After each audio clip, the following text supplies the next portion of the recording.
Hello guys, welcome back sa aking YouTube channel, ang Diskarte Pinoy Vlog.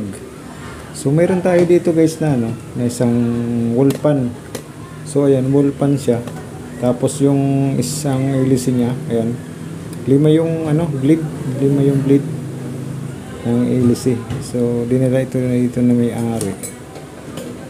Hindi daw gumagana. So check natin guys kung bakit hindi gumagana.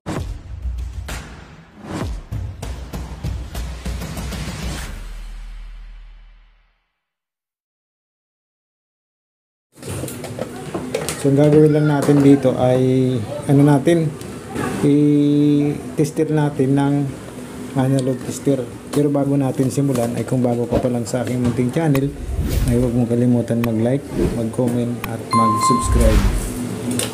So, testingin natin guys kung anong problema nitong wall pan. So, wall pan ang tawag dito. So, gagamit tayo ngayon ng digital or analog tester. So analog tester ang gagamitin natin guys. Ayan, i-shorted lang natin to. Tapos lagay natin sa extend. So extend lagi ang ginagamit ko guys. Ayan, extend para mabilis na ma-determine kung okay siya o hindi. Sa pag add mo or multiply ay mabilis. So ito po yung yung power cord. So power cord ang tawag dito guys. Ayan, power cord. So lagay natin dito. Shorted muna natin para makita nyo kung okay ba yung ating tester. So okay naman siya. Ilagay natin dito. Ganyan lang paglagay niya. Pero pag kalawangin ito guys, halimbawa kalawangin ito, ang gagawin nyo pag kalawangin na ito, lagay nyo lang dyan, tapos ikutin nyo para matanggal yung kalawang. Ayan. Pwede rin liyahin. Ayan. Tapos lagay nyo yung tester. So walang problema kung hawakan nyo ito kasi analog tester ang gamit natin. Pero pag digital ay hindi pwedeng hawakan to kasi wala siyang guys, wala. Hindi siya hindi magre-reading yung needle pointer. So ayan guys, galawin ko na yung ayan, ito nga pala yung switch. Tapos meron siya dito, ayan, hinahatak lang siya, ayan, hinahatak lang. So ayan, subukan natin nasa 0 siya guys. Subukan natin na ilagay sa 1. Yan, gumalaw naman. Yan yung speed 1, speed 2, speed 3. So bakit dinala siya dito samantalang gumagalaw naman yung needle pointer natin? So ibig sabihin guys ay ay buo itong wall pan, buo yung connection mula dito sa tawag dito sa power cord hanggang doon sa motor, buo.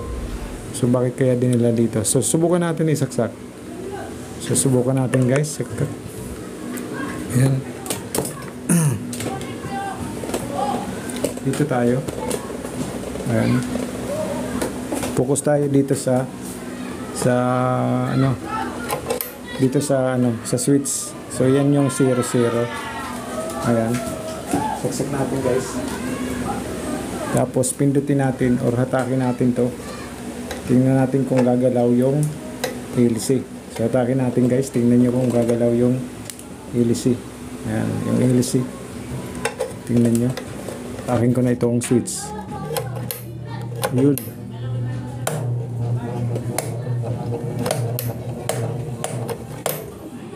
Ayan. Gumagana siya guys. Gumana siya sa 2 in 3. Sa 2 in 3 gumana. So ibig sabihin buo yung So task ko lang tong itong ating camera para makita nyo at patindigin ko lang to kasi nasaan siya umiikot siya, nakaswing.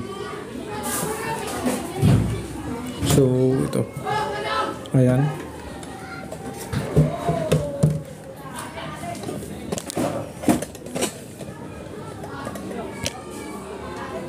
Ayan.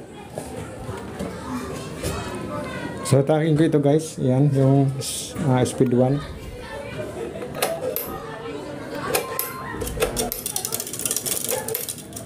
Wait, sumasabit. Sumasabit siya.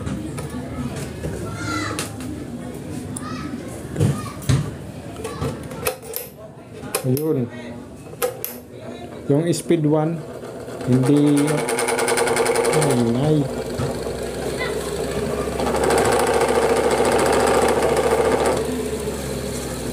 Maingay. Maingay yung ano. Maingay guys yung electric fan or itong wall fan pag umaandar. Unang-una ang sira niya ay nasa 1, speed 1 mahina o hindi kaya. Yung speed 1, yung speed 2 at speed 3 gumagana. Ang problema ay maingay pag umaandar. So yan yung problema niya guys. Kaya siguro pinadala dito ng ano ng may-ari. Buksan natin siya guys. Number 1 talaga totally ay talagang hindi gumana. So tingnan natin to guys. Ito yung hélice. Maganda yung hélice niya. Dahil ano, 5. Ayan o. 1, 2, 3, 4, 5. Ayan. Maganit siya. Hindi siya malambot pag umiikot to. Ayan.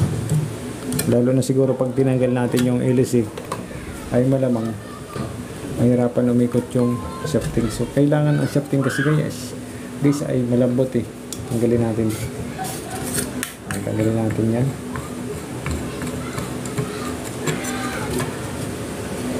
Tapos kalawangin na. Kaya siguro maingay. Tapos maano, ayun guys oh. Mahirap umikot oh. Ano. Dapat pag inano mo yan, pag inikot mo siya, malambot masyado. So ito nga yung problema. Pag ganito guys yung ano nyo, yung electric fan, this fan, wall fan, ceiling fan, pag umuugong na, huwag nyo nang isasaksak kasi delikado yung guys. So yan yung laman nyo guys. Gawin natin ito. Ito yung thermal fuse nya, thermal fuse capacitor nya. Yan yung capacitor nya, 1.5 microfarad. Ito na guys yung mga langis. Tapos mayroon ng alikabok sa loob na lamang. So tatanggalin na natin. Tapos tong ano, para may tama tong capacitor, so check din natin yan.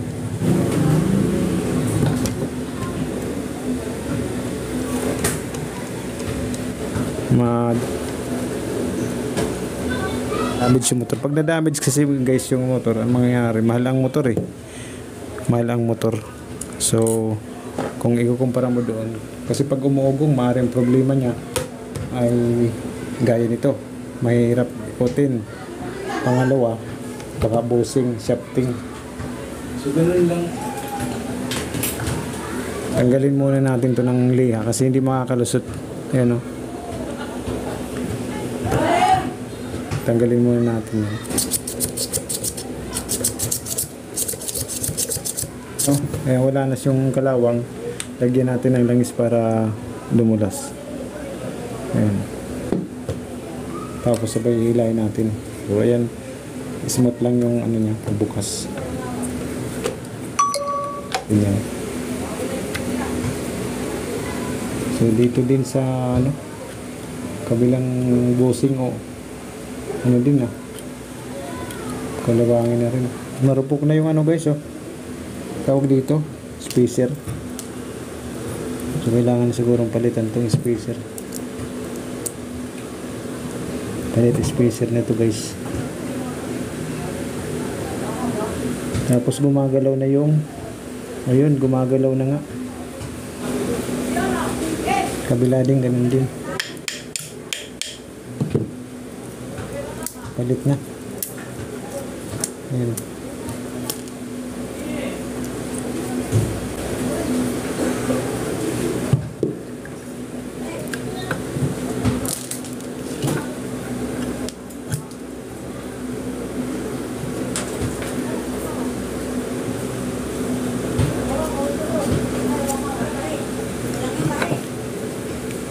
So ayan mga kadiskarte, ay pagpapatuloy natin yung ginagawa natin. So tinigilan natin muna kagabi kasi gabi na nga. At ngayon nga pong umaga ay pagpapatuloy natin. So napansin ko mga kadiskarte, itong busing ay okay pa naman. So hindi lang siguro ito nagagamit kaya ayun, kalawangin na.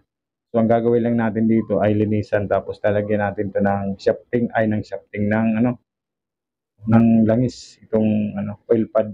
So lalagyan natin ng langis. Tapos yung magkabilaan yan mga kadiskarte.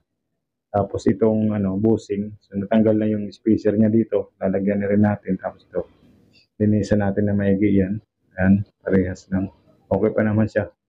Linisan muna natin itong mga kadiskarte. Bali, ang gagamitin natin na panlinis mga kadiskarte ay, ayan, lacquer thinner. So, lacquer thinner ang gagamitin natin. Kasi pag pin thinner, malagkit. Hindi pwede yung pin thinner. So, gamit tayo ng basahan. Tapos, suksok natin dito sa busing. Yan. Tanggalin natin yung kalawang.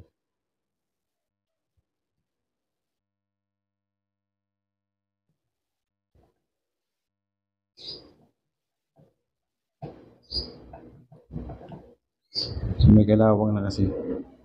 Kailangan natin matanggal yung kalawang mga kadiskarte.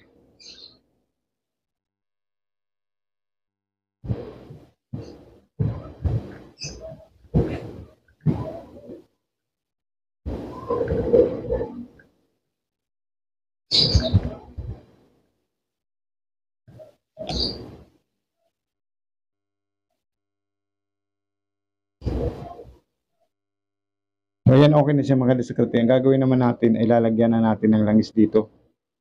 Pero bago nga pala natin lagyan ng langis, ito maluwag na siya. Ang gagawin natin, pagpitan muna natin itong busing. Pagpitan natin. Yung mga ngipin-ngipin yan, huwag natin yung mga kadiskarte.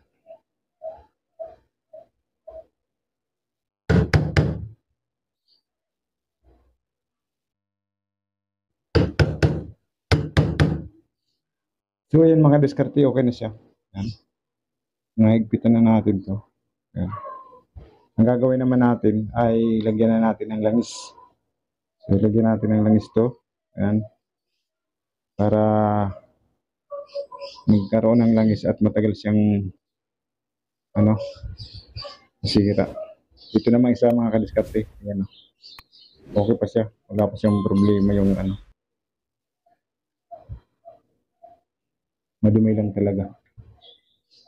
So, linis lang ang kailangan ito.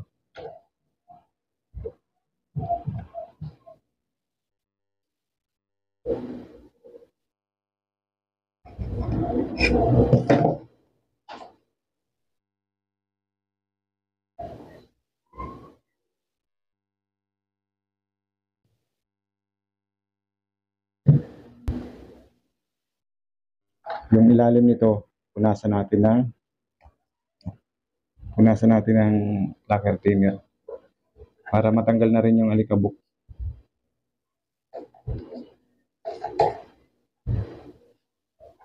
So yan, okay na siya. Pagkatapos natin, tabi muna natin yung mga diskarte dahil ang gagawin naman natin yung shafting. So, ito yung shafting niya. Yan. Linisan din natin to. Tanggalin muna natin yung mga spacer.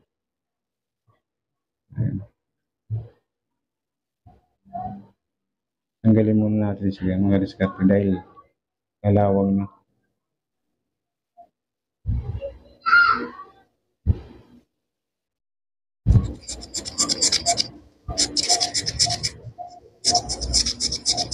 Nalinisan na natin, ito naman kabila.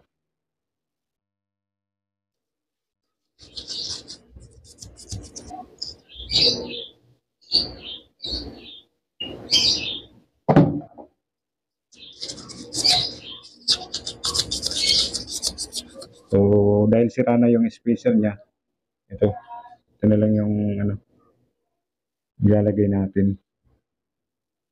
Ayan.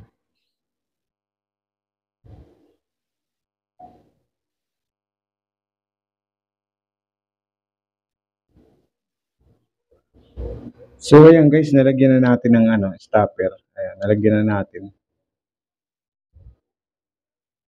So, ang gagawin naman natin ngayon ay ilalagay na dito sa motor at nang matesting na natin.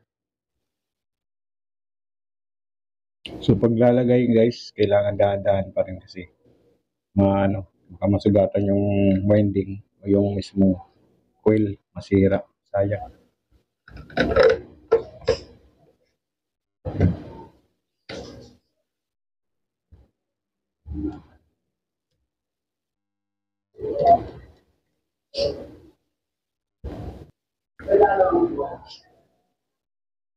So, last, isang tornilyo na lang. Tapos pihitin natin yung busing yung shafting kung okay siya. So, madulas or smooth naman yung smooth yung tawag dito, yung ikot niya. Then, wag masyadong higpitan, tapos lalagyan din natin ng langis. Kailangan may langis yan, kabilaan, para madulas pag umikot. So, ayan, okay na siya. Tilang natin. Tapos, tignan natin yung capacitor guys, kasi na. Yan yung capacitor. May butlig-butlig na, maka na to. Sira na to. So, sukatin natin siya guys. Ayan. Sukatin natin para rin makita ninyo yung paano magsukat. So, yan yung selector switch and digital. So, ilagay natin sa capacitance reading. Ayan. Sukatin natin.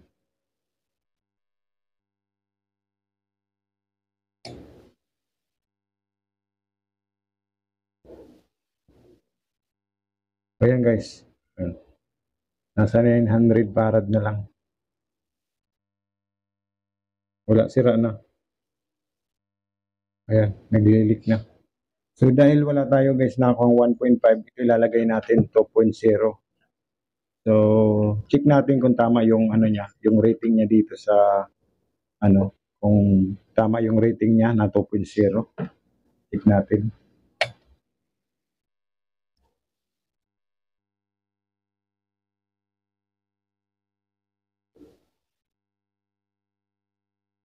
$1.9 halos to kasi i-round off mo. 2 microfarad. So ito na lang yung ilalagay natin.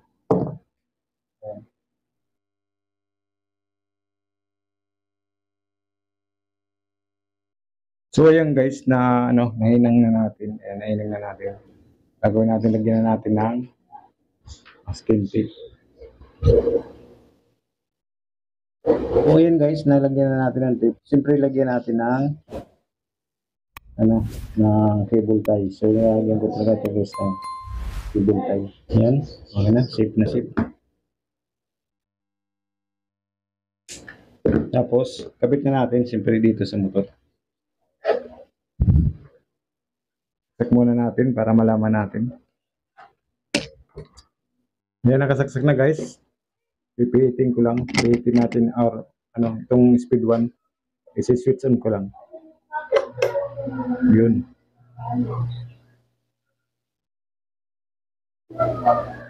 So ayan guys, umikot na siya. Okay na siya.